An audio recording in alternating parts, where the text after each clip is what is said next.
welcome to Coding Adventures. In today's episode, we're going to implement Pong.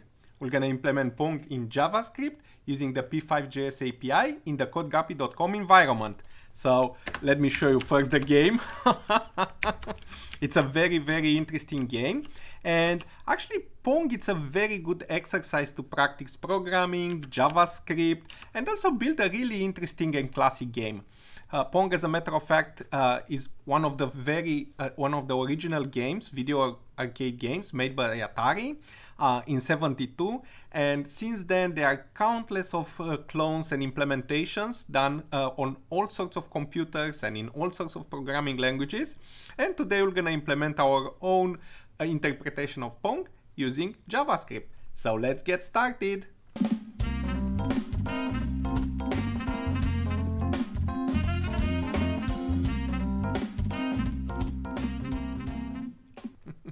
Alright, welcome back. I'm here in my code editor where I'm gonna write all the JavaScript code that will make this game possible. But before we actually go into the coding, let's go to the drawing board.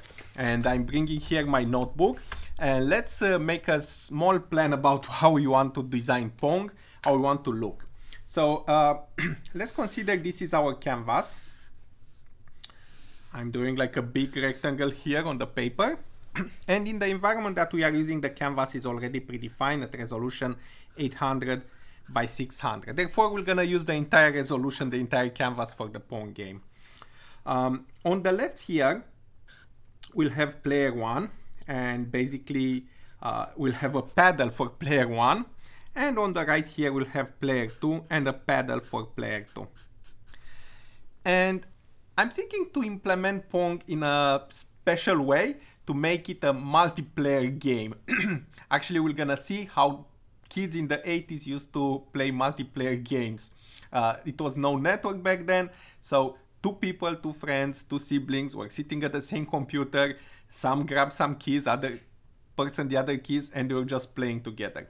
So we're gonna do Pong in the same way. So we are not playing against the computer, but we're actually playing against another person. It's a ton of fun. Just try it with your friends. So we plan to basically, and maybe we should put some decorations here, maybe a middle line here, like we saw in the beginning in that implementation. And why not, we can even create some sort of other decoration. The idea is here that in the middle we'll have a ball.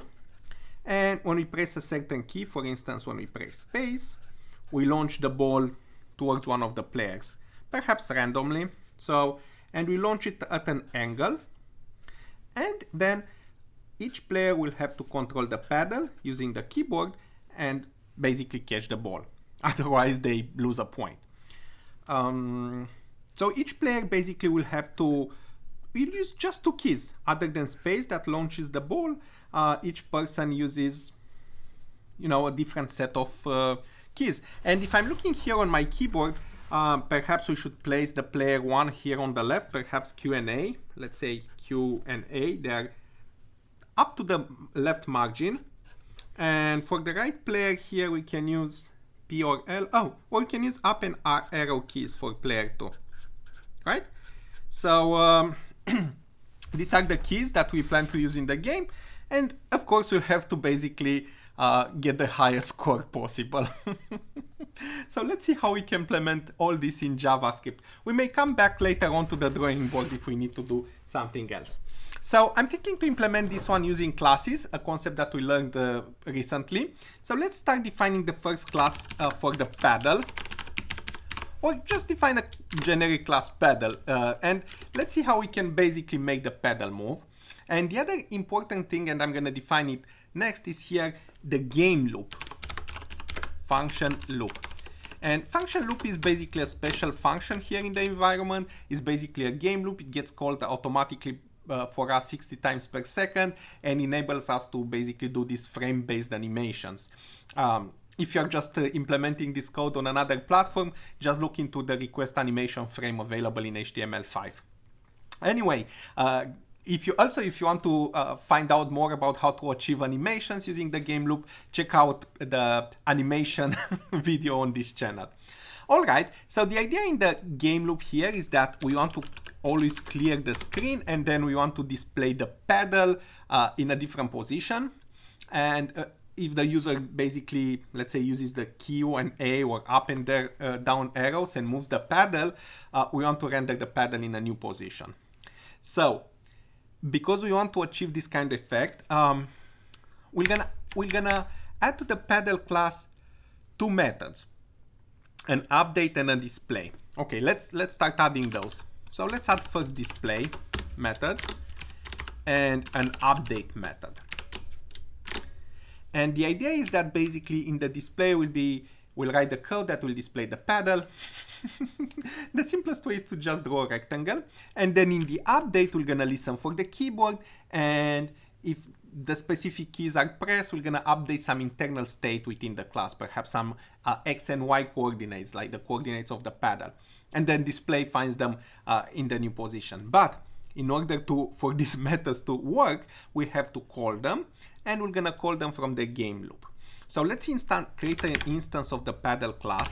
Let pedal equal new pedal. And let's call these methods, perhaps update first and display next. All right, so basically this is the skeleton of our game. Of course, we'll have to create a few other entities down the road, but let's start with this pedal. Let's take a baby step and make this pedal work first. Let me save the program here. This is a Pong clone. I'm saving it. And if I'm running it, nothing happens here.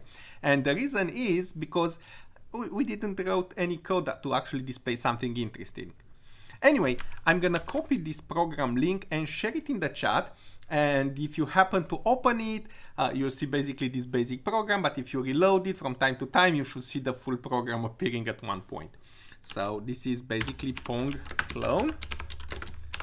And the program is on the chat. Don't forget to just refresh it from time to time as I'm basically progressing here. All right, so we said the pedal needs to have a position on the screen and somehow with the keys to move it up and down. So let's take care of that position. Perhaps this pedal should have some internal properties like this.x, and let's just initialize it with some arbitrary positions like 400 and 300 is middle of our canvas. And why not, this pedal should also have a width, let's say W, 20 pixels should be enough, and a height. And since the pedal is narrower, let's put 100 here, right? So display is pretty trivial basically at this point. Display, as we said, we can just create a rectangle at coordinates this.x, this.y, this.w, and this.h. All right, and if we want to, to really to make it a little bit nicer, we can choose a fill color before. Perhaps the pedal is brown, and we can have a stroke or something like that. But for now, we are fine with this one. All right, let's run the program now. Nothing happens. Come on, why not? Let's inspect it really carefully. So we have a new pedal indeed. So we are creating an instance of this one, and we are calling pedal display. All right, let's see what's going on here. We have, okay, yeah, a big mistake. We need to have a constructor and place all this loose code inside the constructor. Constructor is it's a special method, to say it like that, gets executed automatically when we create an instance from the class. So basically when we say here new pedal, so therefore we are setting these internal properties at that particular time. Now it should work. And indeed it's working. We have a pedal. Let's make use of some calculation as actually place the pedal. First of all, let's place it to the left. Let's place the pedal to the left. Left of the screen can be, I don't know, 20 pixels. And let's place it in the middle of the screen. Middle of the screen, yes, is 300, but actually in our case, we can create a little bit of more precise calculation is height, which is a constant for the height of the screen, and we subtract the pedal height, and because of that, we need to put these lines on top, and then we divide that by 2. So in the middle of the screen, but we subtract half of the pedal to really center it there in the middle of the screen. And if we run it, it's perfect here. All right, but we have a small problem. What is this one, the left pedal or is the right pedal? Because we need two pedals at the end of the day, right, for the Pong game. Okay, let's take care of that aspect. How can we have two pedals here? And of course, one way of doing it, we can copy and duplicate the entire code here, just like that. That won't be quite good because we have duplicate code and pedal is not even finished. This will grow, so duplicating that code won't be good. One way of doing it, we can make this constructor accept some arguments. For instance, we can say here, okay, left pedal. If it's, we can send a boolean if this is a left pedal, or something like that. Also, we need to send as arguments probably what keys we need to use to control the pedal, and something like that, right? That's one way of doing it. I'm thinking to do it differently, to have basically pedal to become kind of an abstract class, like a base class, and then from it to extend to other classes like left pedal and right pedal. So let's do this one. Also give us an opportunity to play with a little bit with the inheritance concept today. So let's have a class left pedal that actually it's extending the pedal. And this one will need to have a constructor. And the first thing that we're gonna do here, we're gonna call the super. So we have now a left pedal.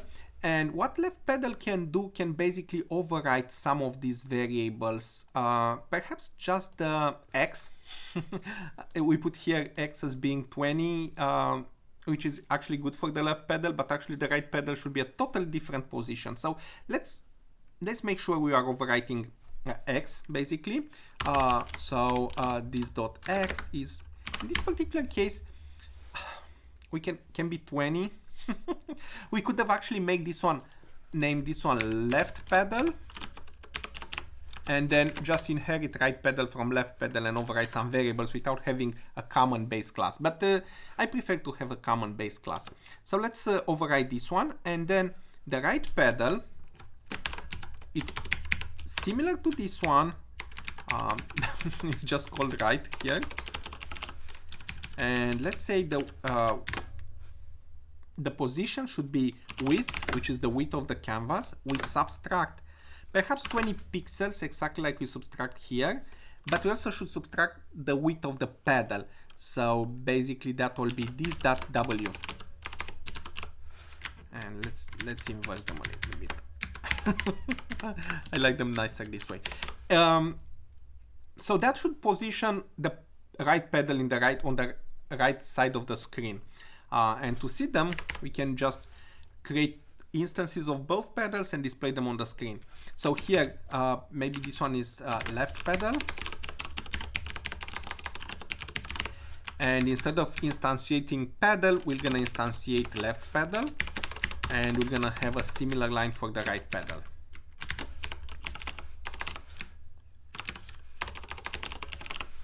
As a matter of fact, we are not instantiating at all that pedal class. That base class is kind of an abstract class. How other programming languages are call those things that you don't instantiate, those classes that you don't instantiate. So let's have left pedal update display, and we're gonna do the same for the second one. So this one is right pedal update and right pedal display. All right, let's run it. And indeed we have two pedals on the screen, but they're kind of static. They don't answer to any keyboard shortcut, which is basically normal since we didn't code that behavior. Now, the advantage of coding it this way, we can basically put that behavior to move the pedals just in the upper class, in the base class. So we don't have to duplicate it, right? So we said that we're gonna use update to listen to the keyboard and make the pedal go up or make the pedal go down. And that's what we're gonna do, because they both move in the same way, it's the same behavior. So we can say if key is down, and we'll have a problem because they use different keys, but for now let's hard code them. Left arrow. Left arrow is a constant that basically says is the code of the key left arrow. Actually, we need up arrow here. So if key is down is up arrow, what we need to do is basically this dot y, let's subtract 10 pixels, make the pedal move with 10 pixels at a time. Else if key is down, down arrow, we should add 10 pixels because y-axis goes towards the bottom. All right, let's run it right now just to make sure that we didn't introduce any mistake. And indeed is working, but both pedals are moving at the same time when I'm pressing up or down, because we just put that behavior in the base class. We have to separate it somehow. And also I'm noticing here that the pedals go off canvas. Let's correct first the off canvas behavior here. So perhaps we can say if we are pressing the up arrow, and if only then if this dot y, if is greater than 0, only then subtract, and in the other direction is, and if this dot y is less than height, and we should subtract also the pedal width, pedal height. Otherwise we'll go off canvas a little bit down. So let's test that behavior. All right, it's good. Down, up and down, both are working good. So let's see how we can separate this one. We don't want to overwrite the update method in the left pedal and right pedal classes because this code is still good here. But what we can do instead, we can have some internal properties that will basically contain the key that we want to use, and then in the inherited classes, in the child classes, we can override those. So let's introduce those variables here. Perhaps we should call this one this up key. I don't know, we can put a default value here just to see it, but it doesn't matter because we're gonna override them. And then this one is this down key, and this is down arrow, right? So right now we can say if this is, if we are pressing this dot up key, and in this situation if we are pressing this dot down key. All right, so these are in place, but we have to do one more thing. Exactly like we went here and overrode X property, we have to define this, override this one up key. For the left pedal, we said it's Q and A is Q, and down key is A. I'm pretty sure we cannot use a string here, Q and A, because key is down accept a key code, not a character, but we're gonna figure out in a second. Let me just add them like this for now.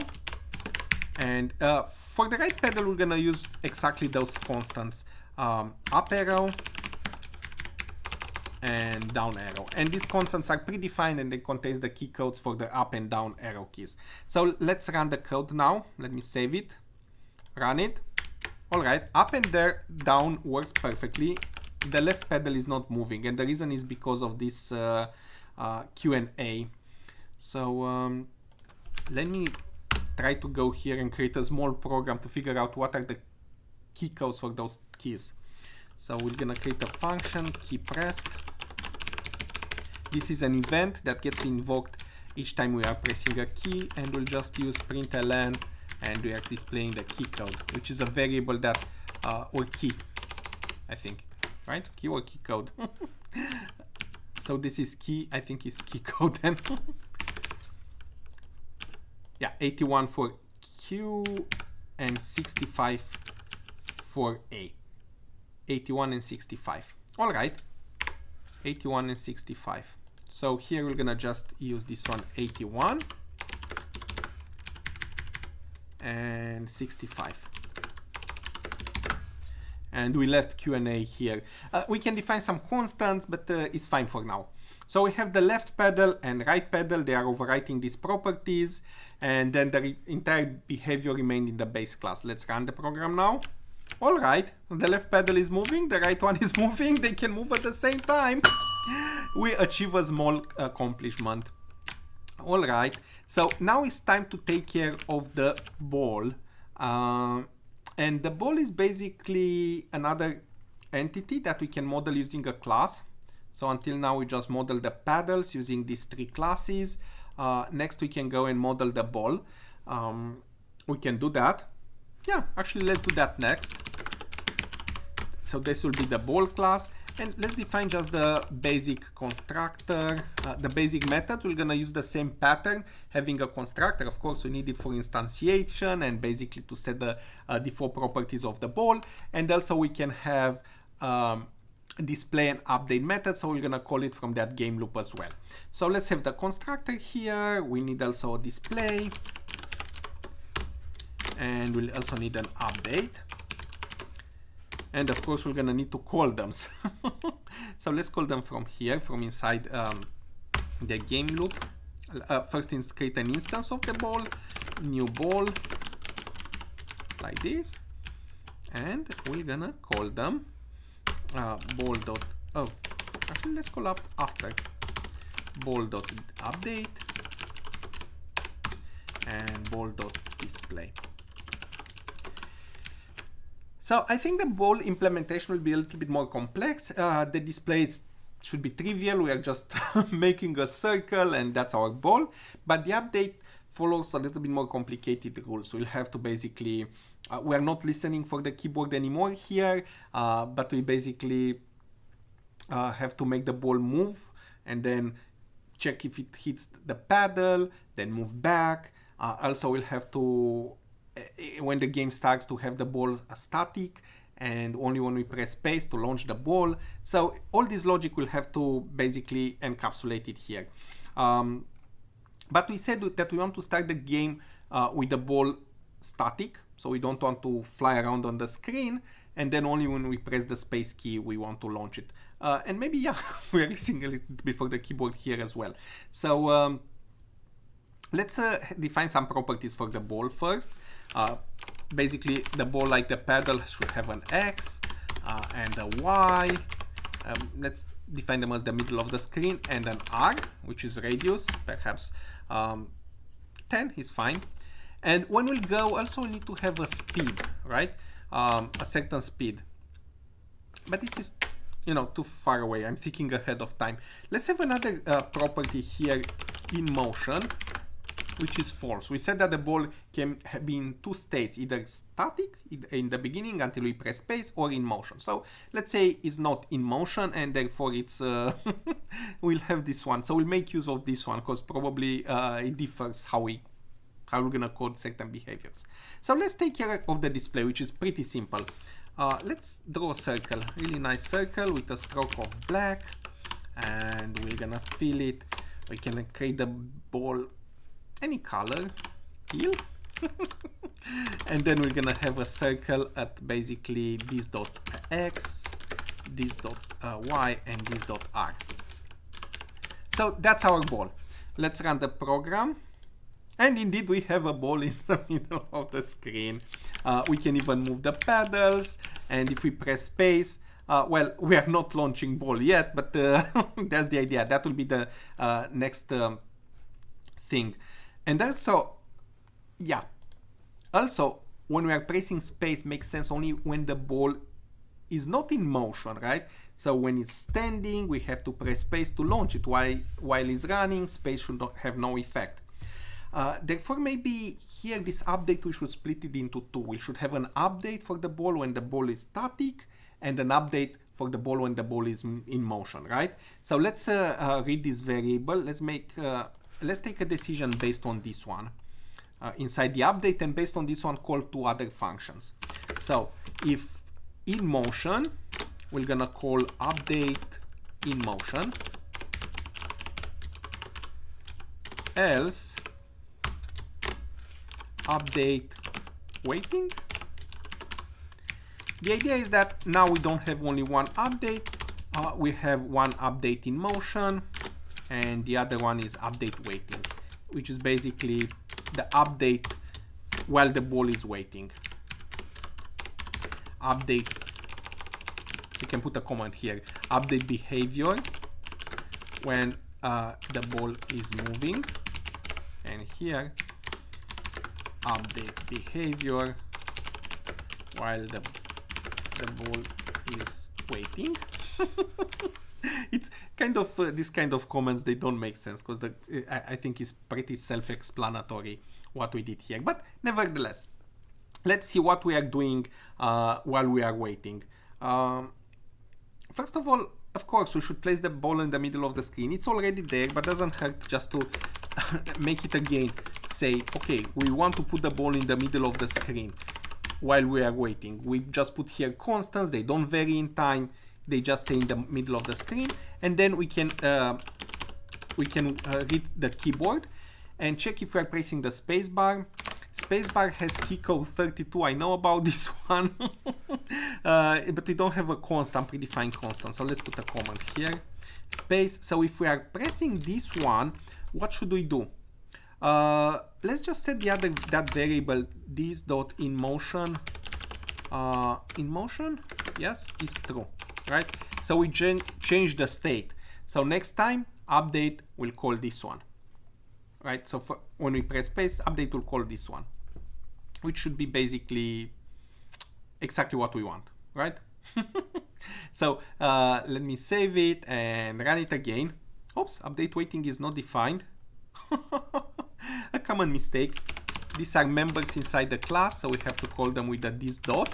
They are not external functions, but now it's working. If we press the spacebar, nothing happens, right? So how can we make sure that this constant is turning and then update will invoke the other one? From outside, we still invoke update, right? So the logic internal will decide based on this flag which one to call. So let's make like this. If we switch the ball in motion, let's just make this dot x plus plus. Let's just vary the x just to see if we are there. All right, we didn't press the space. Or why is starting already? Oh, because we put the logic just totally wrong. This one is the logic while the ball is waiting. We have it in the middle of the screen and we wait for the space to be pressed, and then while it's in motion, well, this time we can put a plus plus. So right now, if we run it, the ball is static, and if we press space, we should see it moving to the right. Which is happening. So we are in good shape. We wired these kind of functions pretty well, I think, right? So now how can we make this ball moved? And let me grab my notebook really quickly and review one of the techniques that we use until now to move a ball on an arbitrary direction. We implemented yesterday in the breakout clone game. So check also that game has a somehow similar although different kind of movement. So basically this ball is moving, right?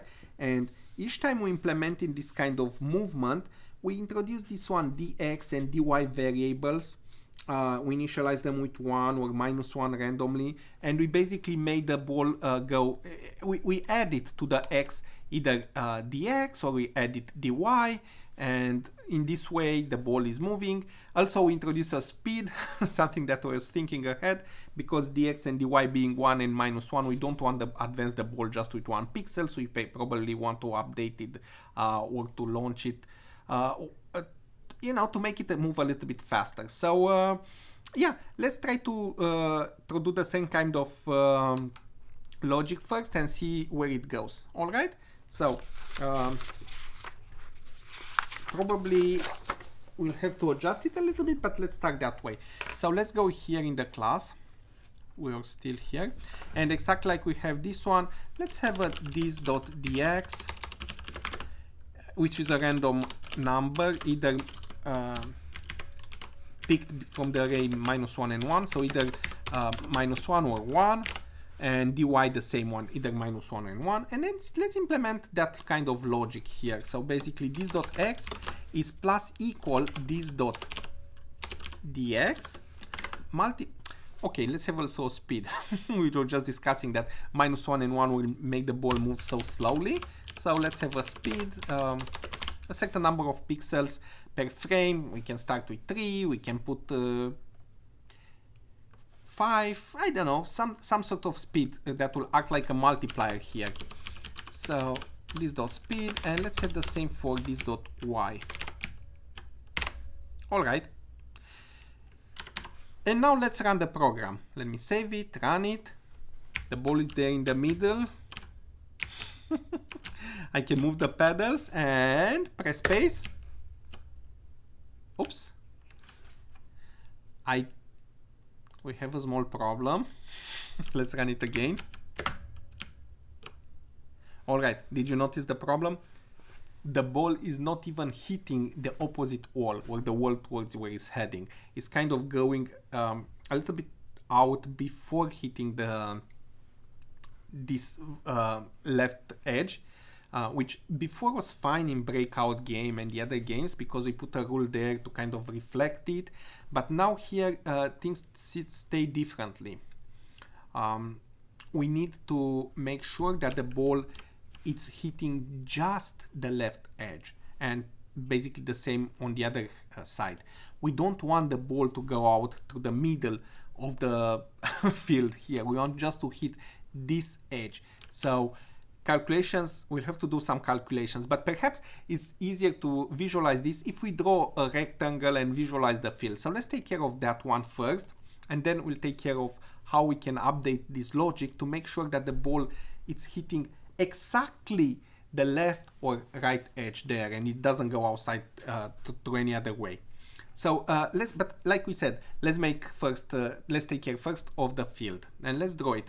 And this kind of logic outside of the classes start to look a little bit messy to me. So what I'm thinking is to introduce a game class and encapsulate all this loose code in the game class, and we'll tidy up the code a little bit. So let's do that one. I'll put you a little bit of music till I'm doing this small encapsulation. Class game. Same pattern, constructor, display, and update, and we'll call those from the loop.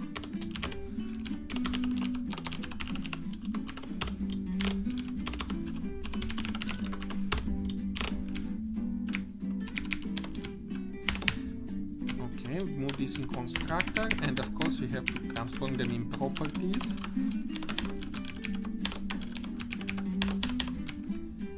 And the display.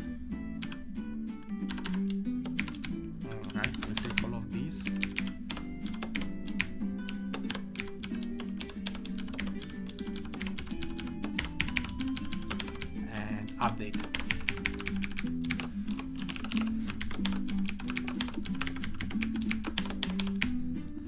We separated the display from updates, and everything should be fine here with the class. And now we can go outside and create an instance of the game class.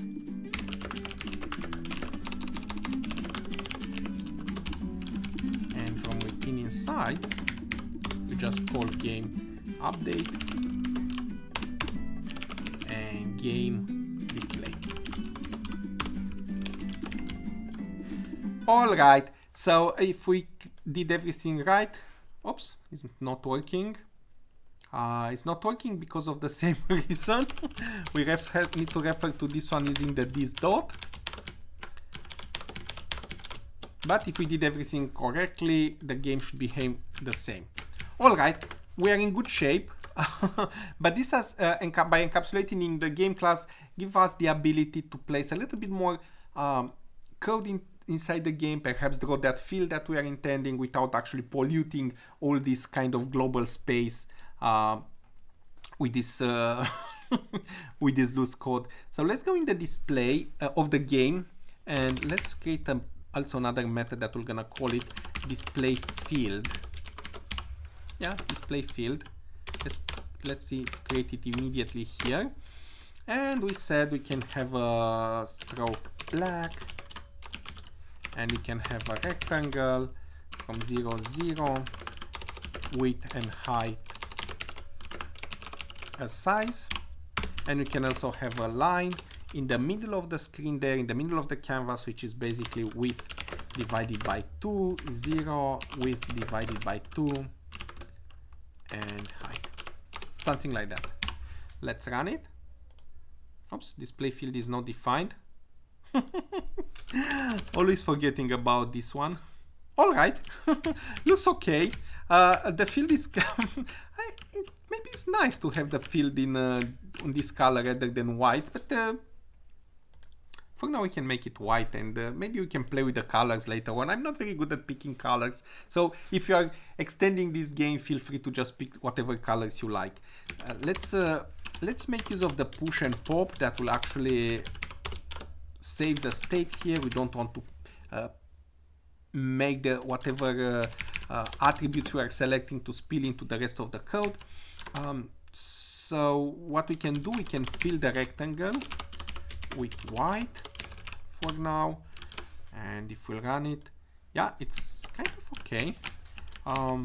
Perhaps yeah, of course, here -1, and if we run it, looks better. Nicer. Let's make the lines a little bit thicker. Stroke weight, it's perhaps a 4, and if we do a 4, let's center them a little bit. Yeah, and a little bit shorter this way. -4. I'm not sure. I'm just playing with the coordinates. Looks okay. Yeah, looks okay. And the ball is there in the middle.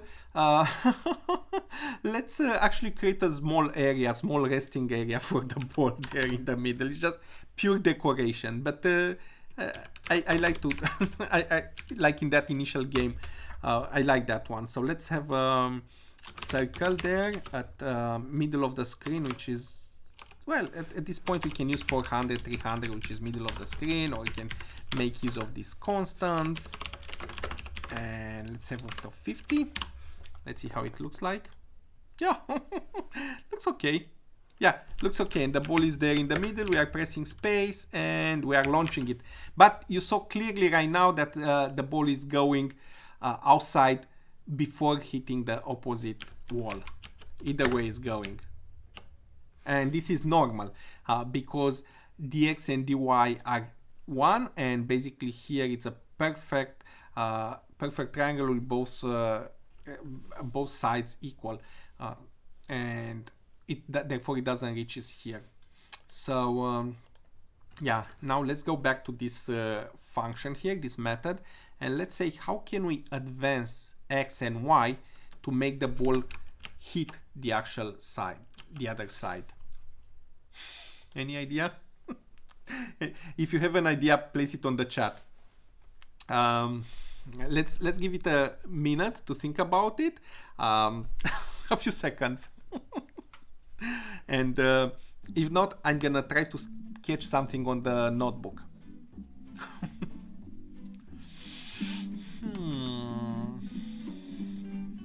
Anybody on the chat with an idea?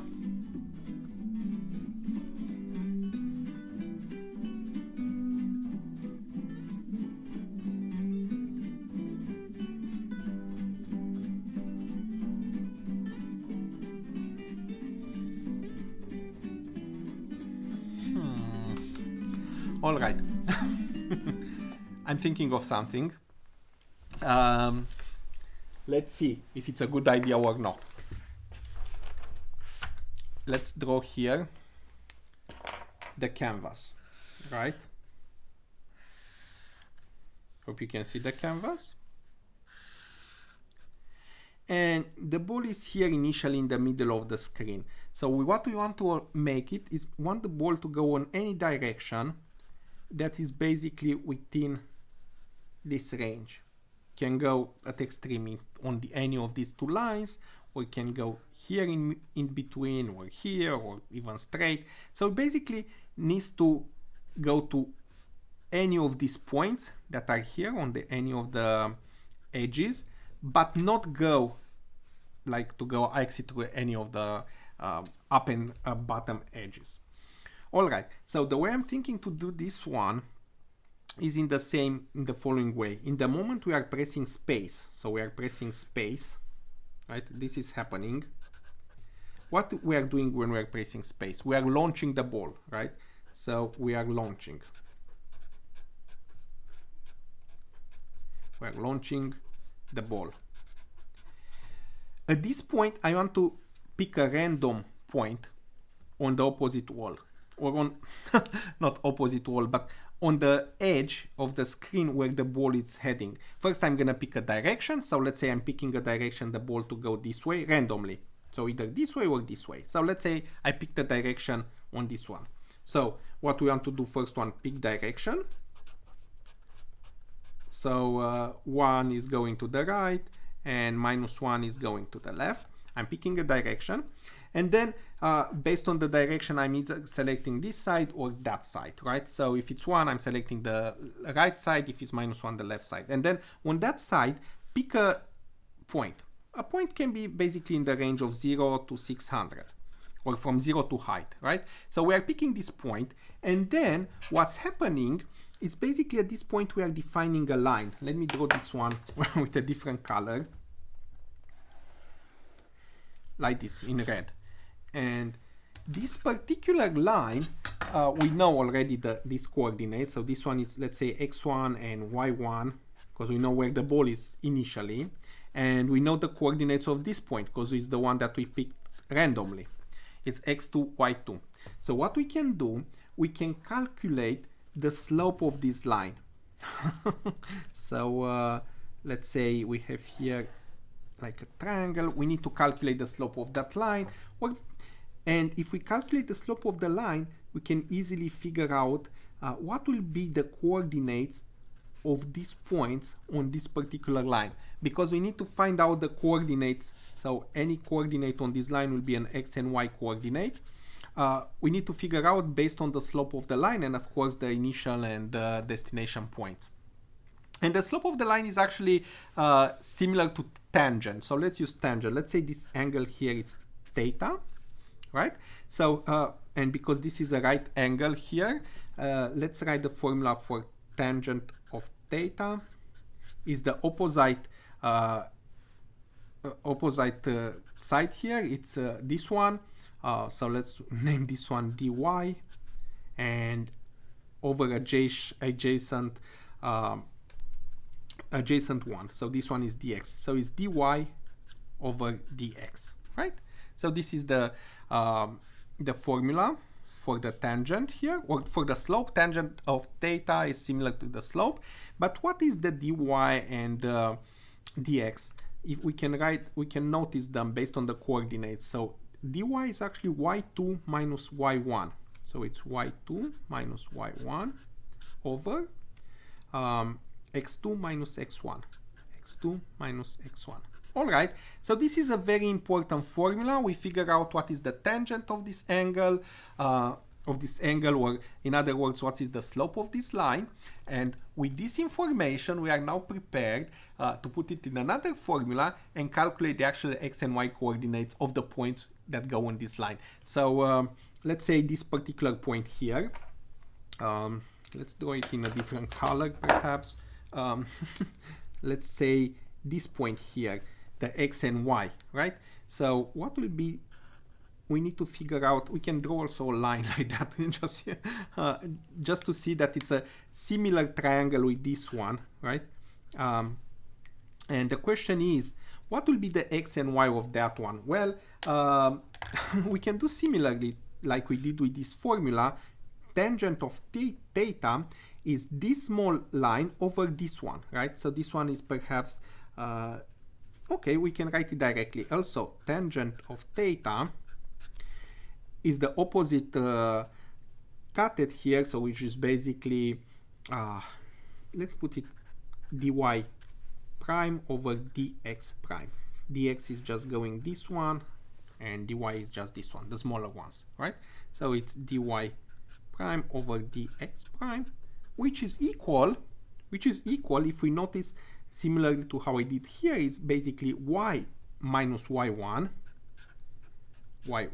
over x, which is the horizontal coordinate for this point, is the same as this one, minus x1, x minus x1. All right, so we need to figure out what, so this is the other set of formulas that we're gonna use.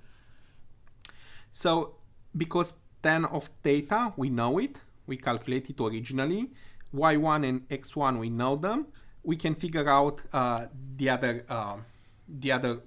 and also what we can do, we can take the x as a constant. We can make the ball move on the horizontal direction, going kind of a linear motion like I'm doing here, these small dots, and then we can figure out the y from here. All right, it's a lot of talking, but I think we can implement this movement in this way. So perhaps on the x-axis is moving correctly the ball. We can make this linear motion on the x-axis, but the only problem right now is figure out how can we move it on the y-axis, right? So in order to figure out what will be the y, we need to find out that kind of slope or tangent of theta immediately when we are pressing space. So where we are pressing space here. Okay, let me put my notebook away. We're gonna refer to the formulas probably to implement it. So when we are pressing space, we put the ball in motion, right? What we can also write here, we can say, you know what, we can define a method here, launch ball, so we can launch it in any direction, right? So let's say this launch ball, and let's say we pick a random direction where to launch it, random of between a number -1 or 1 is that direction we choose at this moment. So let's write this launch method, launch ball, that takes the direction. All right, so at this point we have to pick up basically the slope or calculate the slope. So let's store first of all this direction that we selected.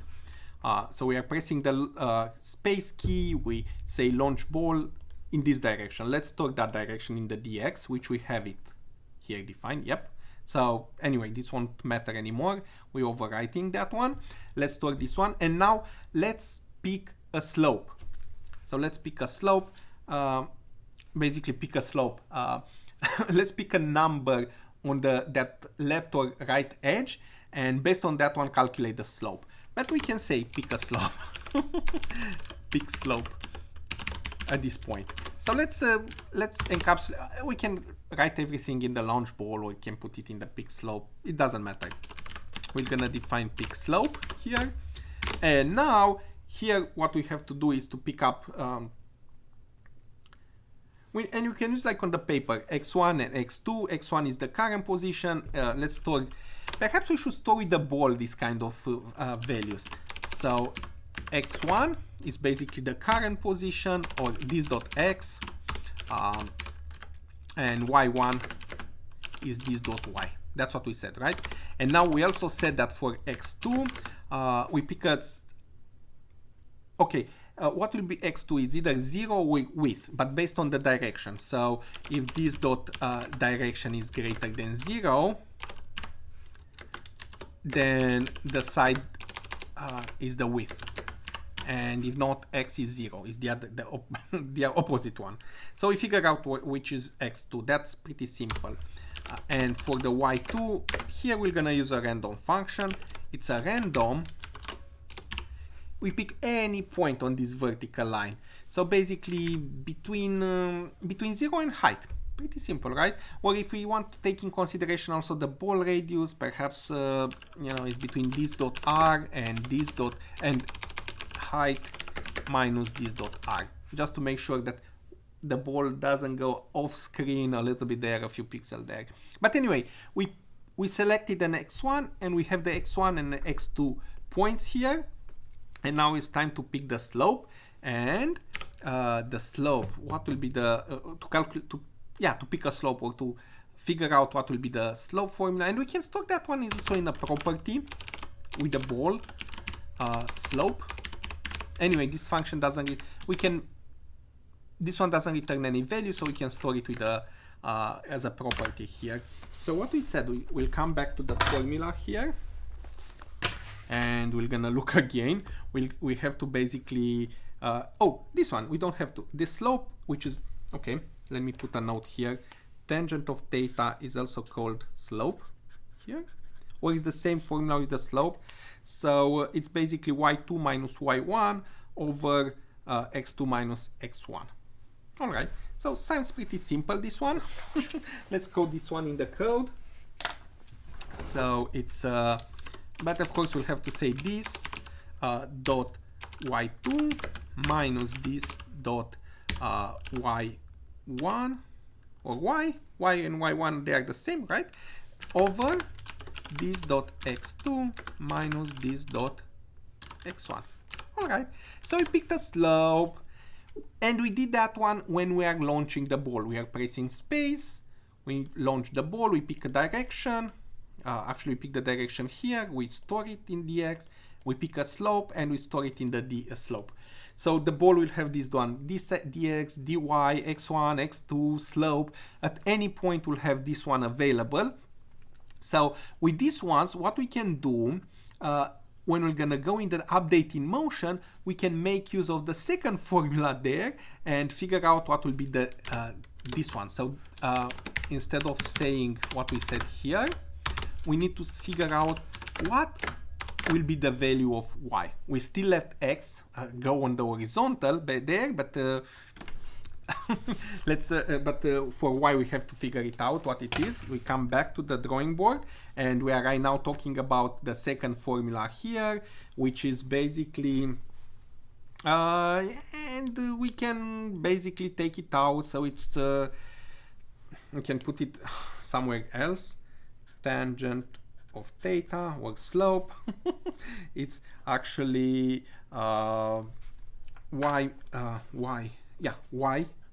minus y1 over x minus x1. So y minus y1 equal tangent of theta multiply with x minus x1. All right, and we need the y, so we move y1 the other side, and it's y1. So this is the formula. This is the formula that we have to implement in the code. So we take the slope here, we'll multiply it by x minus x1. So x being the current x, which we know because we make it go on a line, and then we are adding y1. So I think we have everything here. Let's code this one in the code. All right. So it's slope multiplied by x minus x1 plus y1. All right. Sounds good. So sounds good. So it's basically, but of course we'll have to write it in the form of this dot slope. We'll multiply it by this dot x, which is this one above, is the current x, minus this dot x1. We're storing x1 from the moment we pick the we pick the slope, and then we have to add y1, which is actually this dot y1. Whew. All right, so instead of this line above, we have to write this one, and now let's try it.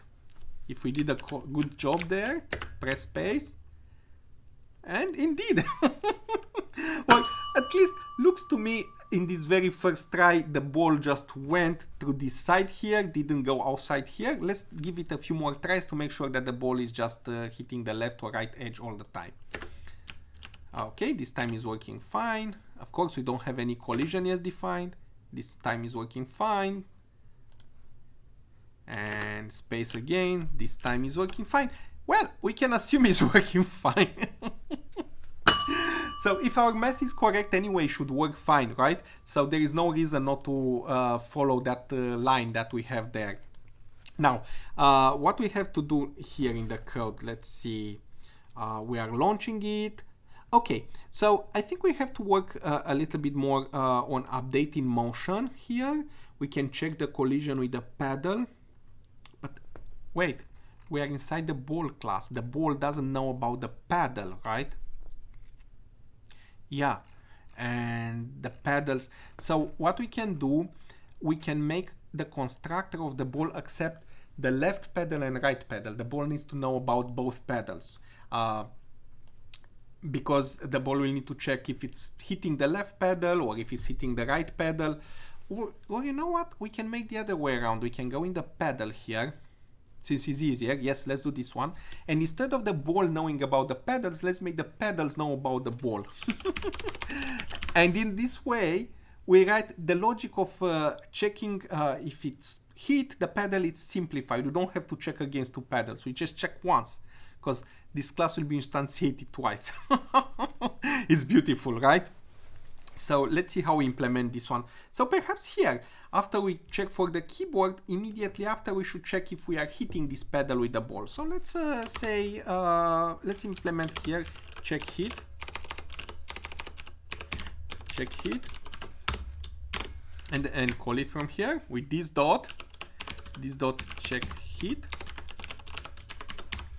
And now the question will be what we are writing here inside. First of all, we need, well, it's pretty simple actually, because the ball is a circle and the pedal is a rectangle. We need to make sure that if basically we are, it's a collision between a circle and a rectangle. And we did this yesterday in the breakout game. We're gonna use a built-in function here for under the games section. It's a collision between shapes. So between point and line, no, between point and rectangle, between two circles, between a circle and a rectangle, we're gonna use collision circle rect function that takes as arguments the parameters of the circle, x, y, and radius, and parameters of the rectangles, x and y corner, and width and height. So these functions are pretty trivial to implement them ourselves, but for now we're gonna use this one. Perhaps in a future video we'll you know, we're gonna just implement them ourselves. So let's see if it's hit. Let's hit is we collision between circle and rect. Now, which is the circle? The circle is the ball, which is received as an argument. Let's store this one. So let's say this dot ball, this ball. We store this one in an internal property, and then the circle will be this dot ball dot x, this dot ball dot y, this dot ball dot r, and the pedal has this dot x, this dot y, this dot width, and this dot height.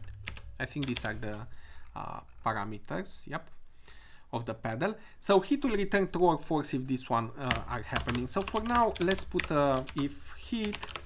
Let's just put a println on the screen, just to make sure that we wrote the logic correctly and things are wired up properly. All right, so let's run it. Oops, cannot read property of undefined x. Which one? This dot x, check hit. This dot ball dot x. Oh, you know what? We extended the constructor to accept this argument, but when we are instantiating it, we are not passing it. So we are going in the game here, and when we say new pedal, right pedal, they should take the ball as an argument. So let's make sure the ball is created first, and this one will take the ball or this dot ball as an argument. All right, so in this way the pedals knows about the ball and they can do basically the job there correctly, hopefully. Let's run it. Oops, still an error.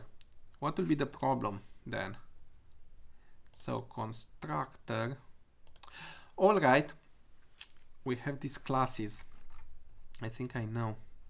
We have these classes left pedal and right pedal, and their constructor, they don't accept any argument. So let's make sure they accept an argument, and to make sure that this one is the proper constructor. We'll run it, and now the program is running. We launch the ball, and indeed we have a hit there.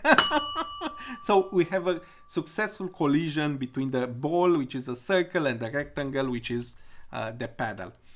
What should we do then? Let's let's go back. What can we do? Well, very simple. We launch the ball back, right? So we change the direction of the ball. Let's yeah, we change the direction of the ball, like this dot ball. This is the ball, right? Dx -1. So this will be the inverse direction. Is it enough to change the direction? No, it's not enough. All right. So what we did here in the launch ball, it's basically we have to pick a new slope. So because otherwise it will go in the same direction. Let's see what is happening if we just change the direction here without picking a new slope. So let's say this dot ball, we just multiply by -1. We just change the direction in place. So we can move the pedals, press space, and it's changing the direction, but it's keeping the same slope, which will make the game pretty trivial to place. You just leave the pedals in place and the game plays itself. Not very entertaining indeed. So let's pick a new slope. Let's see if we can invoke the same launch. Let me locate the launch ball. No, launch ball. Yeah, launch ball. yeah, launch ball is actually setting a new dx and picking a new slope. Yeah, let's call launch ball instead of actually setting that one. So we are back here. In the moment we hit, we detect a hit. We say launch ball and we have to provide the new direction. The new direction is exactly this one. Is the old direction multiplied by -1. So basically the inverse direction. All right, so I think we are in good shape, right? We are launching, oh, not like that. The launch ball, it's a method on the ball actually, ball.launch ball. We're in the pedal right now. This ball launch ball. So we are launching it back, but on a different slope. Like somebody gives it a very different effect, so goes randomly back to the other player. So let's try it. Space. All right, seems kind of the same slope. Let's see what's happening. All right. Kind of the same slope. Maybe the random numbers just pick it that way. Let's yeah, it's good. So looks correct to me. I think the random number picked pretty similar slopes. Yeah, look correct.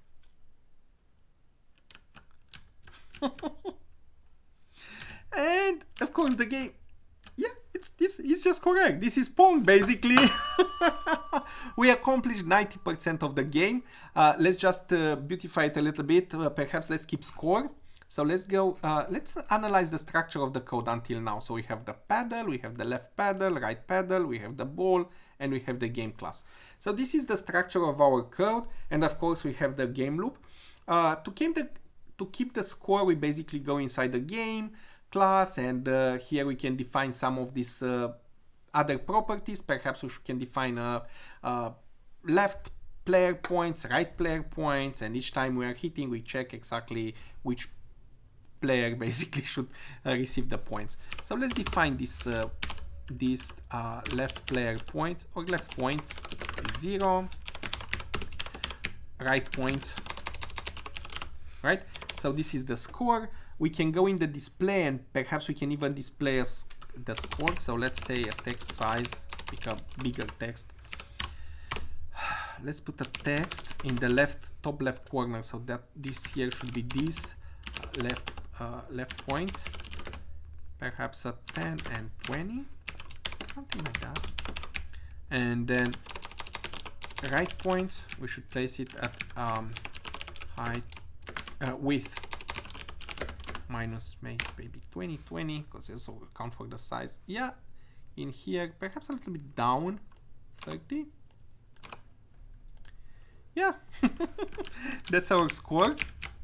And of course we'll have to, when we hit, actually if the ball goes on this side, on the right side, we have to increase the score of the left player. So what we can do in the update here, probably, right? In the update, we can check if the ball goes outside. That's the easiest way. If it goes outside, then one of the players will get a point. So after each update, the ball is updated, has the X and Y coordinates totally updated. So we can check in here. We are still in the game class here, and we can say if this.ball.x, if it's less than 0, so basically the ball leaves the screen to the left side, then right points, we increase the right points, this.rightPoints plus plus. That's it. Else, if this.ball.x is greater than width, if the ball goes outside to the other side, this.leftPoints plus plus. All right. That's all. Actually, it's not all. Let's run it. We press it. All right. Let's say it goes out to the left point, left side, and oops, right player gets lots of points. Of course, because the ball is outside of the canvas. So what we have to do at this point is basically reset it, right? The game should reset. So like it has the constructor here, the ball should go in the middle, and with the ball in the middle, the points, actually not the points, the in motion, we should set the ball in motion also to false, do that kind of logic. So let's implement a reset method. We can, yeah, here, after the constructor, or let's have it here close by, just to see what we are writing. Anyway, after the ball goes outside, we have to call this reset, or init. We can name it init or reset. It doesn't matter. But what we have to do here is basically we have to reset the ball, so the ball will go in the middle, and perhaps each of these ones should have a reset of their own. Exactly, the left pedal, right pedal, and the ball should have a reset. So let's call a reset on them. Because also the pedals, they should come back in the middle of the screen. So this one should have a reset, and the ball should also have a reset, right? Yeah, let's have a reset. So let's define, and I think it's fine to just put this reset on the base class, because it's no different the reset of the one versus the other. So let's have it here. Let's have it after constructor. Reset. To see exactly what properties are we resetting, basically. So we are resetting obviously the Y. We put the pedal back in the middle here, exactly like that. That's one important thing.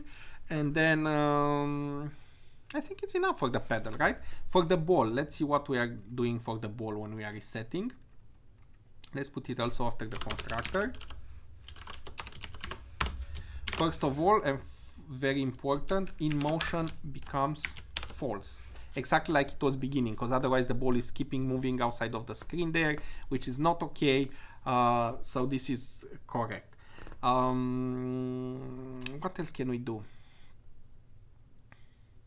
We don't have to reset the coordinates. We can reset also the X and Y in the middle of the screen, but I think here when we go in update, and if the ball is not in motion, this one will get resetted anyway here. So it's fine. I think this is enough.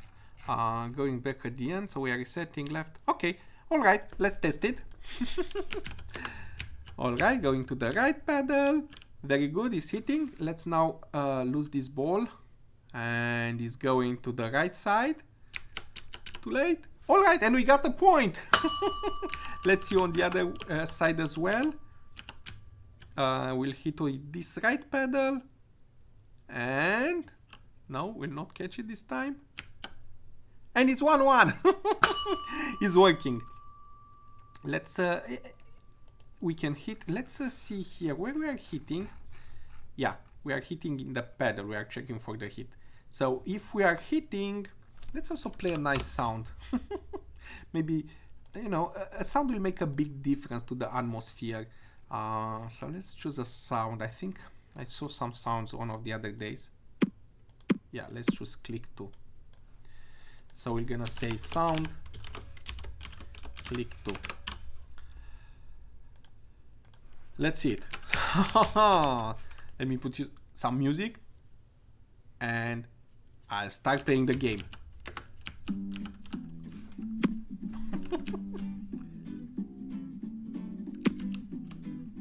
All right.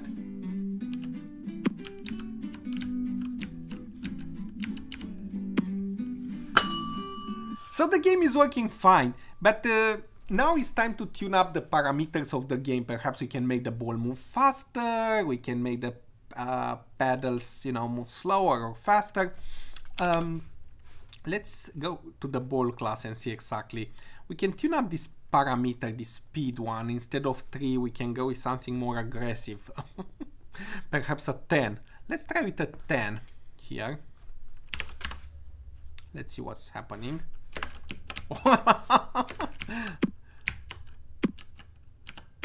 All right, now we're talking. Yeah, 10 is much nicer. Oops, I lost. And I think we can do even a little bit better. Instead of having just this linear motion for the ball, let's add a little bit of a more realistic movement. Let's add a little bit of a friction. So instead of adding all the time the speed, we are adding the speed, but we make the speed vary or decrease over time, right? So currently, if we're switching back here to the notebook, okay, all right. Currently, the speed, we're adding all the time 10, 10, 10, 10, 10, 10. So it just makes the ball move in this linear fashion. It's here, it jumps 10 pixels, we add 10, it jumps here, it adds here, it jumps here, and so on. So we have this kind of linear and predictable kind of computer-based movement. What about if this speeds in time will be, initially it starts at 10, but then the speed will be, let's say 9.99, and then 9.70, and then you got the idea, they get decreased 8.70, and let's say here gets to 6, to 5.30, to 4, to 3, to 1.1, 0, right? So we made this jump lower and lower and lower and lower and lower, lower. It will look like the ball has friction, right?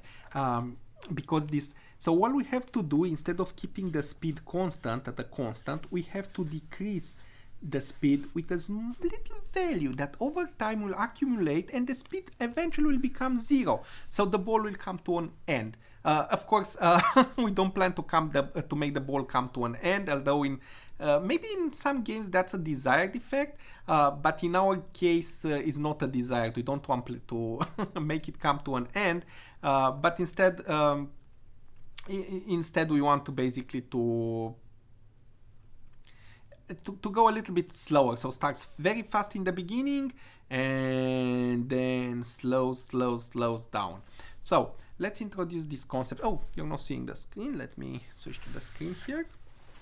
We are going here where we have the speed, and let's introduce also this dot friction, and let's make it less than 1 value for now, because otherwise in a few frames it will just come back to 0. So while the ball is in motion, so we are going here while the ball is in motion, what we have to do before adding the speed, decrease the speed a little bit with that value. So basically this dot speed, we decrease it by this dot friction, right?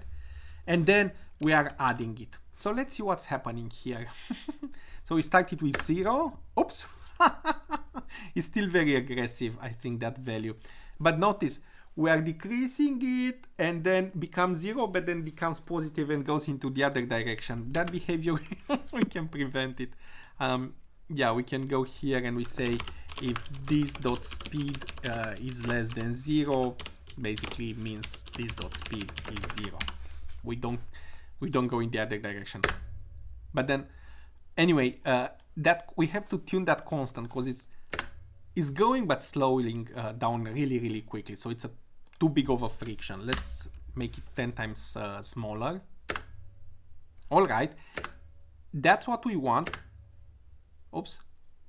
Yep, we have to reset this one each time we are launching a new ball. So in the somewhere in the launch ball, we have to basically reset the in the launch ball. We have, yeah, I think in the launch ball we have to reset the speed, because even if it's one of the other paddles, we have to start again at full speed. So basically this dot speed, it is 10. We just and now should start at 10, second time start at 10, start at 10. Now probably it's hard to see, but let's lower it by more than, let's play with the friction. Where we have that constant here. All right, instead of 0.05, 0.08, let's introduce more friction. All right, and it's too much, because when we are hitting with one of the other pedals, it's stopping, which is not good. Doesn't have enough momentum to go to the other side. So this is too much. But did you notice that effect that the ball is slowing down? Let's have it 0.05. Indeed starts faster, goes slower. Perhaps we can make it even less, because we don't want to slow that much. Otherwise the other player will be able to catch the ball easily. So let's have a value here, 0.02. All right. And now of course you can play with the speed, with the friction, and make this game basically the way you like it. And now we can play forever. We have 2 points. Oh, oops. Oops, it's quite difficult right now. All right, and I lost that. So apparently the score is doing fine here. We can leave this game. I think the game is kind of complete. What we can do is perhaps what should we do if somebody loses the ball? We just put there the score. That's fine. You know what? This is just a clone of Pong. We don't have to reproduce it exactly. So let's make each time a player scores, let's make his paddle becomes shrink or becomes smaller.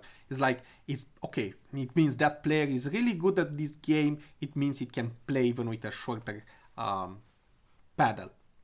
So here basically we are in the paddle and we are resetting the paddle, so we should reset it. We should reset it based on its points, right? So maybe you should make the paddle receive the points. How many the points that this particular player has?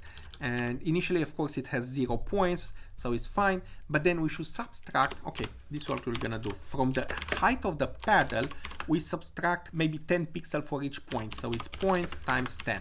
We subtract 10 pixels for each point. The paddle should become smaller, smaller, smaller, smaller. But we have to pass it right now the points here when we call reset from the game. Scrolling down. And when we are resetting, we should pass, and which we have it done. We have left points.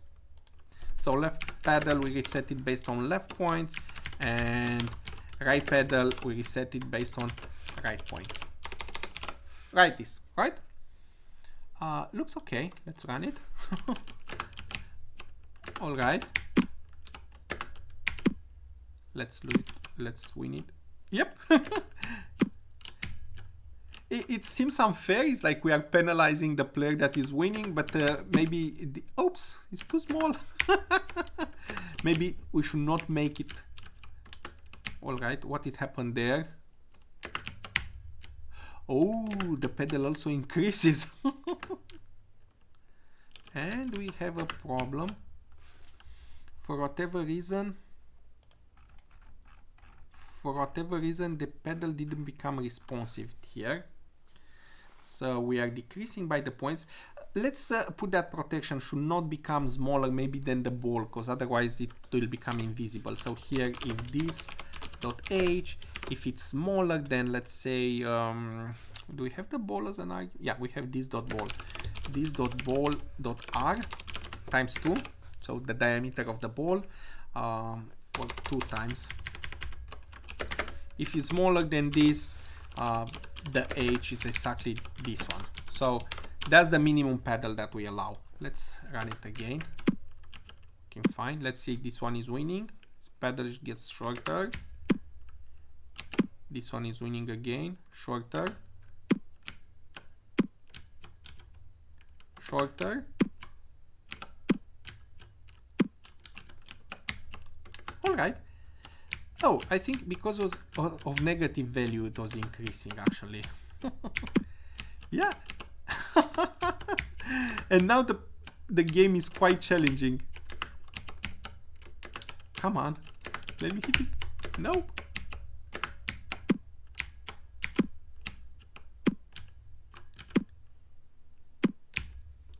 Huh. And basically, at this point, let me play it a little bit more just to make sure that everything is all right. And yep, it's advancing nicely. Here the score gets outside a little bit, but I just played too high score. Now, what we can do is also we can limit to the score. So if I'm going back into the game class here, into the update method where we said, okay, where we're increasing the points, we can also check here at this particular time if left points or right points, if we reach a certain number, basically we won the game. All right, let's also display here the instructions, and then I think this game it's ready. We can put that extra row like we said. So let's display some instructions here to say like press space to start the game, something like that. but we can put them here. So we can say text, press space to start the game. And what coordinates? Perhaps 400, 400. Let's see. A little bit to the left. I would put it a little bit to the left. 300. 280. Something like that. Also, we can have no stroke, fill black, and then text size, maybe make it smaller, because these are just some instructions. Oh, but we have now to, yeah, it's fine. We have to put here 340. We can calculate, we can take our time and calculate and make it look really nice there. Perhaps we should put it a nice rectangle around this one, because yeah, let's do a nice rectangle. So it's basically stroke. Let's revert the stroke weight. I think last time we used 4. So stroke weight 1, stroke black, and fill white. And here we should have a rectangle, a small rectangle, 300, 380, maybe 250. Very small rectangle. Yeah, it's quite right. A little bit longer and a little bit shorter. So a little bit longer to 20 and 40. Something. Although we can need it higher, because we can also say here.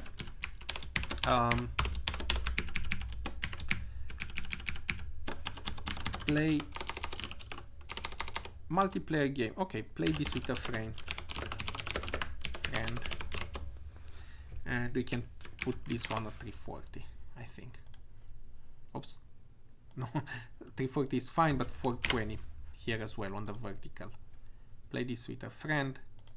All right, it's fine, but yeah, we don't want that text to be displayed while the game is playing. So what we can do here, the entire thing, we can say if, and we are in the game class, right? So I think we have access to the ball. Yep. So we can say if this dot ball in motion, or if it's not in motion, then do this kind of small display. Otherwise, of course, this block won't be executed while the ball is in motion. Let me run it. We see the instructions here. We didn't display also what are the keys for the left and right pedal. Well, instead of play with a friend, we can say use QA, and then the other one is basically up, down.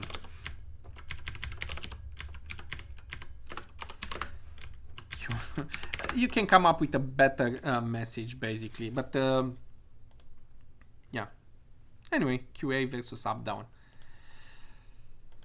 So let's run it. Let me have some fun, and if everything works correctly, so I can move the pedals, it's fine. I'll press space.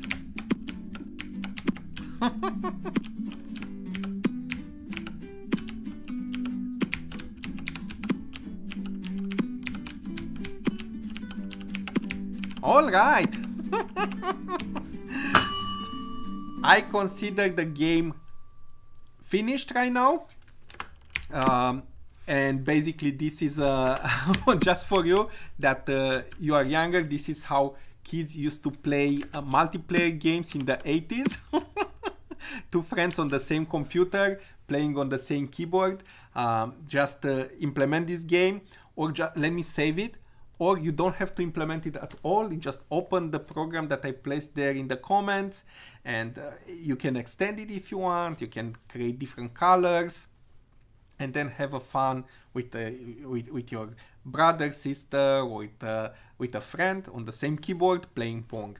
Now, if you want to extend this game and play it against computer, it's also pretty trivial. What you can do is you take turns.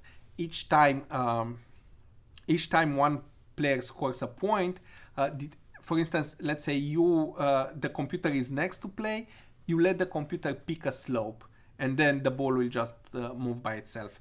But you also have to make sure that the pedal of the computer is moving up and down. Perhaps you should move it to intercept that kind of slope that the ball has. Eventually with a little bit of randomness. So it's like the computer is sometimes missing, because otherwise you can make it perfect play. Computer always can intercept that line. It's not very difficult to extend it. Anyway, today we just implemented this one in a multiplayer fashion. I hope that you like it. If you are extending this one, leave your version in the comments. Don't forget to subscribe to the channel, activate notifications if you like this kind of content, and also mention there in the comments what other kind of programs and games would you like implemented on the channel. I hope you had fun again. I'm wishing you happy coding. Thank you for watching, and see you next time.